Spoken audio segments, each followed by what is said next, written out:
The Community Capability Trust is part of a whole slew of initiatives announced by Social and Family Development Minister Desmond Lee last week.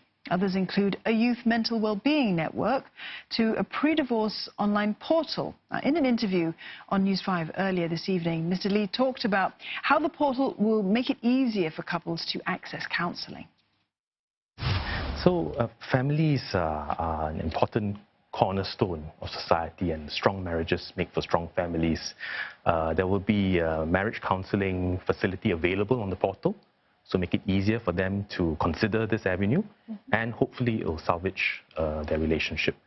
But for those who want to proceed to divorce, then the portal will provide more information, including more customized information for them, like what are the implications on housing, on finances, and to help them gain more awareness about the impact of what they're going through on their children, especially young children, because the ones who suffer the most often are young children, and there will be long-term implications if the divorce is acrimonious. So with more information and with more customized information, we'll hope that they'll be in a better position to make informed decisions.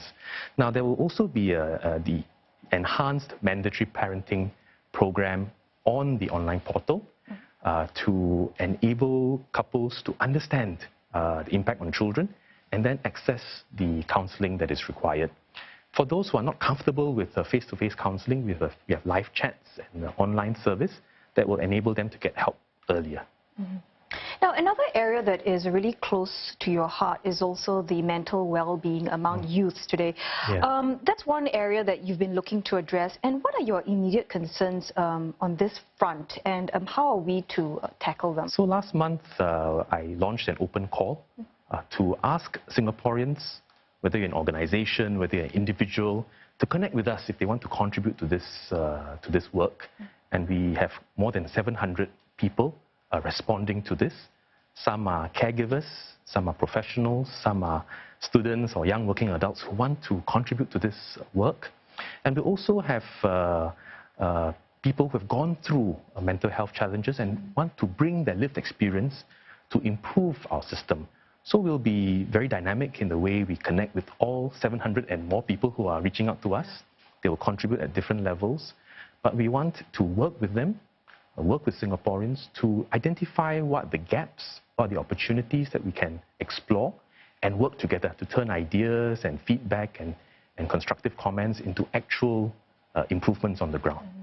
Now, usually these vulnerable families, I mean, they obviously face very complex challenges, and it requires the help of multiple agencies and not just one. And I'm wondering, how are we transforming our social safety nets to make sure that, you know, no one falls through the cracks? Yeah, I'll tell you, we want to be more upstream, put in more preventive measures. For example, Kids Start, we're expanding. That reaches out to children and families from lower income backgrounds from the point of conception and birth. So we intervene early and support them early. We also want to make sure that we put the families at the center of our work in an integrated way, because some families have complex, interconnected problems. And more agencies and more partners trying to help doesn't mean that outcomes are better. We need to be able to put them at the center and integrate our support better. For example, for rental housing tenants living in rental flats, these are formerly homeless people who've got shelter in government rental flats. We are working with many of these households in an integrated way so that they get better support. And of course, we want to make sure that in doing this work, we grow our partnerships, reach out to people who want to contribute and play a part.